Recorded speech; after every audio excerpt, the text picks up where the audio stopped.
हाय, आपके साथ मैं हूँ Surabhi Sharma. India TV YouTube channel subscribe करिए, बेल आइकन दबाएं। नमस्कार, मैं हुसैन रिजवी। कोरोना की दूसरी लहर से हिंदुस्तान की जंग जारी है। अस्पतालों में हर तरफ मचे हाहाकार के बीच थोड़ी राहत भरी खबर आई है। पिछले 24 घंटे में दिल्ली से मुंबई तक कोरोना के केसेस में कुछ कमी दर्ज की गई है। देश में एक दिन में 3,23,144 केस मिले हैं। कल के मुकाबले पूरे देश में 29,847 केस कम हुए हैं। दिल्ली में 24 घंटे में 20,201 नए केस आए हैं। कल के मुकाबले दिल्ली में 2,032 केस कम हुए हैं।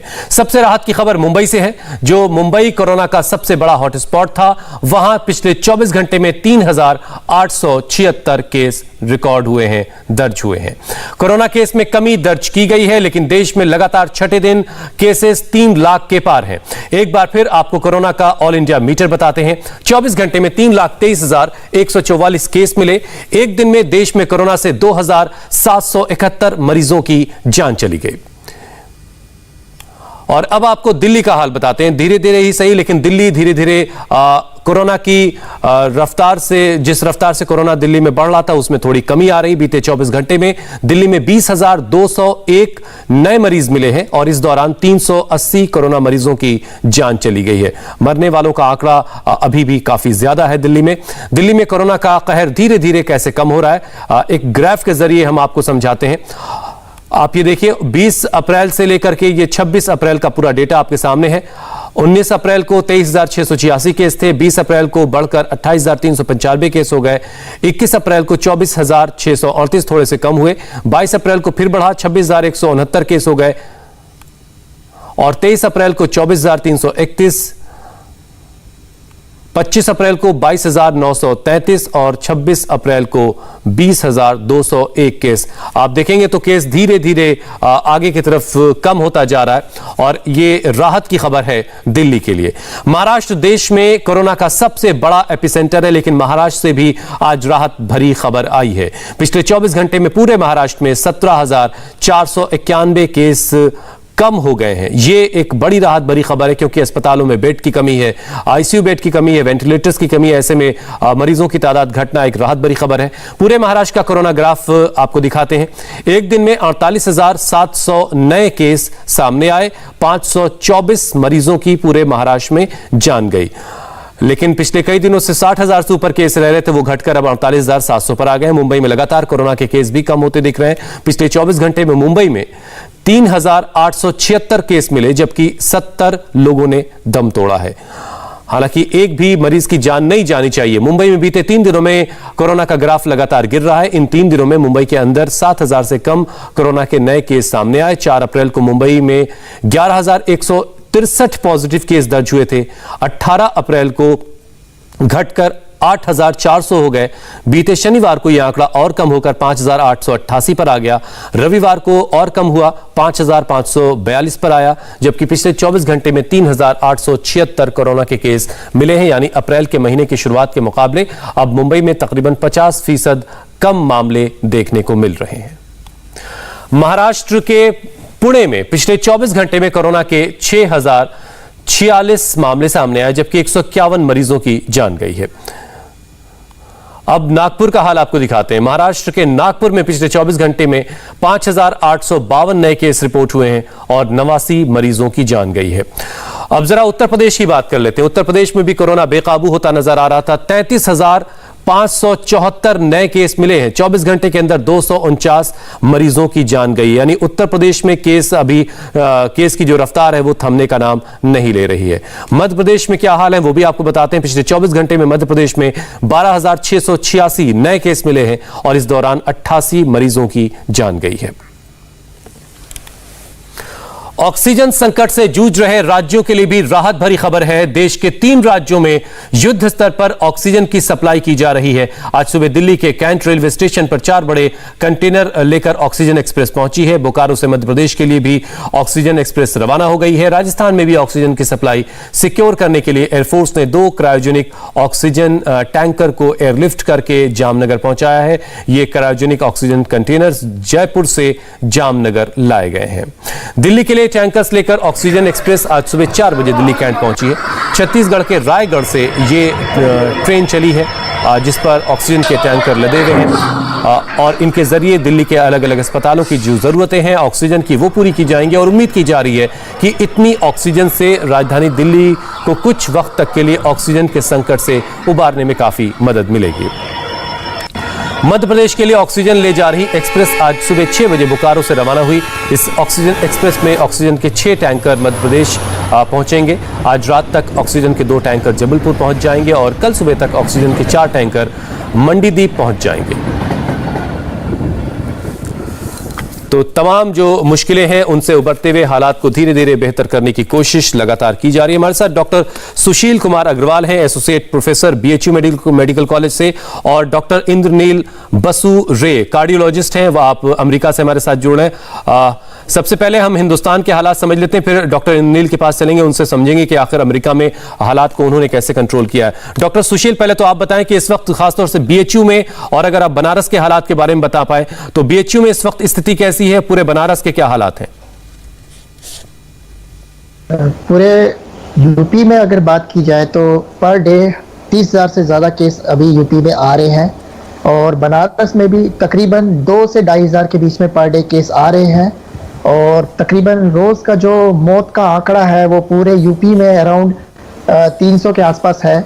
बेड की बात की जाए तो अभी बीएचयू में तो बेड की उतनी दिक्कत नहीं हो रही है, थोड़ी ऑक्सीजन की कमी ज़रूर है, लेकिन दवाइयों की थोड़ी कमी है और ऑक्सीजन की कमी है। बेड की उतनी दिक्कत अभी बीएचयू में नहीं है। जहाँ तक प्राइवेट हॉस्पिटल्स की बात करेंगे बनारस में, तो प्राइवेट हॉस्पिटल्स में ऑक्सीजन की कमी ज़रूर है, लेकिन यूपी सरकार जो है वो ऑक्सीजन की कमी के लिए लगातार प्रयास कर रही है। 2 बार ट्रेन बोकारो जा करके वहाँ से ऑक्सीजन के टैंकर लेके आ चुकी है, जिससे काफ़ी हद तक हॉस्पिटल्स को ऑक्सीजन की सप्लाई पूरी कर सके हैं हम लोग। डॉक्टर इंद्रनील, आप अमेरिका में क्या हालात इस वक्त देख रहे हैं और वहां से आप हमें क्या इस वक्त सजेस्ट करना चाहेंगे? इस वक्त हम रोजाना 3 लाख से ज्यादा केस देख रहे हैं और काफी मरीजों की 2500 से ज्यादा मरीजों की पिछले 1 हफ्ते से रोजाना जाने जा रही हैं। हाँ, उसके कारण अमेरिका में अभी जैसे दूसरा लहर इंडिया में आया है, तो अमेरिका में कहावत है कि शायद 4था लहर आने वाला है, लेकिन 4था लहर जो आया है अभी तक वो ज़्यादा है नहीं, सिर्फ 10% इंक्रीज हुआ केस में। तो इसकी प्रधान कारण ये है, और इंडिया के लिए भी ये जानने की ज़रूरत है कि जितनी जल्दी आप वैक्सीनेशन करेंगे उतनी जल्दी इसको आप काबू में ला पाएंगे। आज अमेरिका मान लीजिए ऑलमोस्ट 45% ऑफ द पॉपुलेशन को एक वैक्सीन मिल चुका है, करीब 30% पॉपुलेशन को कंप्लीट वैक्सीनेशन मतलब 2 टीका मिल चुका है, फर्स्ट और सेकेंड डोज, और जो 75 के ऊपर है उसमें 78% ऑलमोस्ट 80% लोगों को वैक्सीनेशन मिल चुका है, और 16 से 25 साल वाले जो है उनको भी करीब 30% को मिल चुका है। देखिए, कोरोना को कंट्रोल करने के लिए सबसे ज्यादा 3 चीज रखना है। एक तो अपना गार्ड, कि भले नंबर कम हो जाए गार्ड नहीं छोड़ना चाहिए। गार्ड मतलब आपको तभी भी घर पे बाहर मास्क पहनना चाहिए, बिल्कुल, कहीं भीड़ नहीं। मैं अभी भारत में गया था तो 2-3 शहर में मैं गया तो संडे के दिन मैंने देखा पूरा मेला चल रहा है। ऐसा नहीं होना चाहिए कोविड के दिन में। बिल्कुल बिल्कुल। अगर देखिए, हर चीज तो गवर्नमेंट नहीं कर सकता है ना, अपने आप को भी कोई रिस्पॉन्सिबिलिटी होना चाहिए हर। बिल्कुल ठीक बात है। तो एक दूसरा बात ये कि गवर्नमेंट की जो वैक्सीनेशन ड्राइव है वो अभी गवर्नमेंट बढ़ा रहा है, उसको और बढ़ाना चाहिए। अच्छा खबर यह है कि अमेरिका में जो कुछ मिलियन वैक्सीन का डोजेस है एस्ट्राजेनेका का, जो अमेरिकन में यूज नहीं होगा, बाइडेन ने कहा उसको इंडिया को रिलीज कर देगा। तो इससे हो सकता है कि हजारों लोगों को वैक्सीनेशन और जल्दी मिल जाएगा, जो पहले उम्मीद नहीं था, क्योंकि इतनी वैक्सीन इंडिया में तो बन नहीं पा रहा था, क्योंकि सारे रॉ मटेरियल अमेरिका में था और अमेरिका उसको इंडिया में जाने नहीं दे रहा था। और रॉ मटेरियल की पर जो पाबंदी थी डॉक्टर इंद्रनील, वो भी अमेरिका ने हटा ली, ये भी अच्छी बात है। डॉक्टर इंद्रनील, एक चीज ये भी बताइए कि इस वक्त हिंदुस्तान में जो मरीज आ रहे हैं कोरोना के, उनमें ऑक्सीजन ऑक्सीजन को लेकर के बहुत सबको, ज्यादातर मरीजों को ऑक्सीजन की जरूरत पड़ रही है, एक तरह का ऑक्सीजन क्राइसिस, ऑक्सीजन शॉर्टेज हम देख रहे हैं इंडिया में। क्या जब अमेरिका में सेकेंड वेव आई थी तो वहां भी ऑक्सीजन को लेकर के जितने पेशेंट आ रहे थे ज्यादातर उसमें से सबको ऑक्सीजन सपोर्ट पर रखना पड़ रहा था वहां भी? नहीं, उसके कारण ये है कि अमेरिका में जो सेकेंड वेव आया था वो वेव पुराना जो वायरस था उसके ऊपर था। अभी 90% या 80% केस जो इंडिया में आ रहा है ये नया स्ट्रेन वाली वायरस है जिसको डुअल म्यूटेंट कहते हैं, उसका नाम है B1.617। तो इसकी कुछ खासियत है, एक तो इसकी इन्फेक्टिवनेस बहुत हाई है जबकि पुराने वायरस के इन्फेक्टिवनेस इतना सिवियर नहीं था, number 1। Number 2, mild to moderate disease और सिवियर डिजीज करना इस ज्यादा चांस है इस वायरस से then the older virus.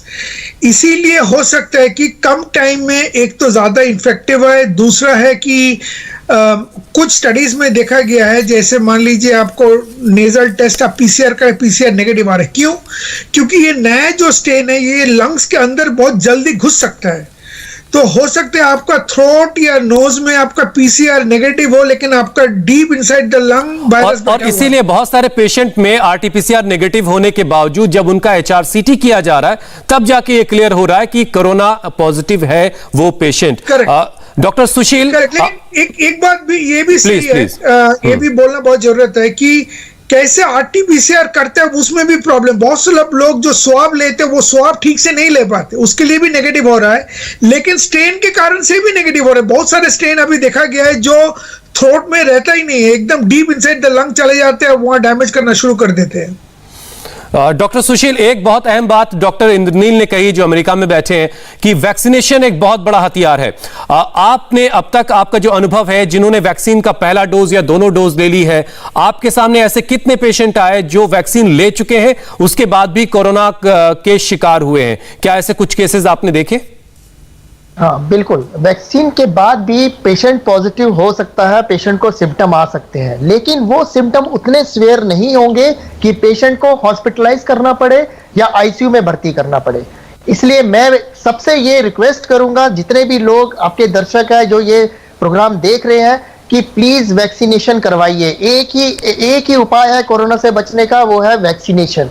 Vaccination से आपको कोरोना से तो हम ये नहीं कहेंगे कि कोरोना से आप बिल्कुल बच जाएंगे, लेकिन डेफिनेटली आप सीवियर सिम्टम से बच जाएंगे, जिसकी वजह से जो इतनी ज्यादा मौतें हो रही है वो नहीं होंगी। तो मेरा ये कहना है कि अभी जो 1 मई से 18 साल से ऊपर के लिए भी जो वैक्सीनेशन ओपन हो रहा है, जितने ज्यादा से ज्यादा लोग उसको वैक्सीनेशन करवा सकते हैं करवाइए। सबके लिए वैक्सीनेशन बहुत इंपॉर्टेंट है।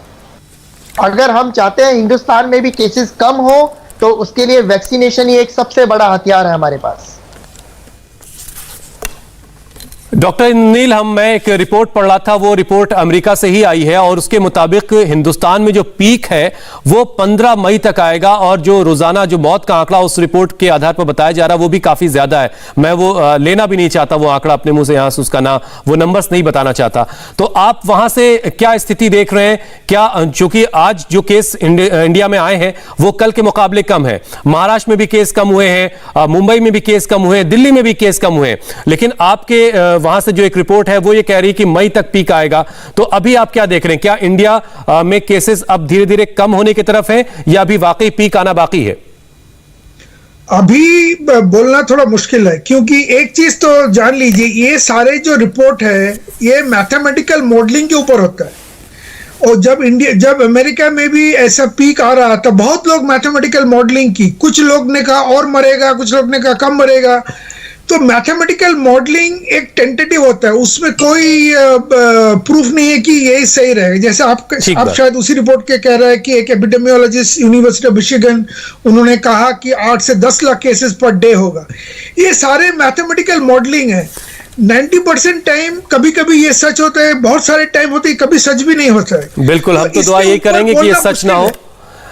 डॉक्टर सुशील, बहुत छोटे में, चूंकि वक्त नहीं है, आपके हिसाब से क्या पीक आ चुका है हिंदुस्तान में सेकेंड वेव का? नहीं, मेरे हिसाब से पीक अभी जो है 15 मई के आसपास ही आएगा, लेकिन जितना प्रिडिक्ट कर रहे हैं मोर्टालिटी, उतना मोर्टालिटी मेरे हिसाब से नहीं होगा, क्योंकि अभी 1 मई से जो 18 साल से ऊपर का भी वैक्सीनेशन ओपन होगा, उससे डेफिनेटली केसेस भी कम होंगे, मोर्टेलिटी भी कम होगी। बहुत बहुत शुक्रिया डॉक्टर सुशील और बहुत बहुत शुक्रिया डॉक्टर इंद्रनील, आपने हमारे लिए वक्त निकाला।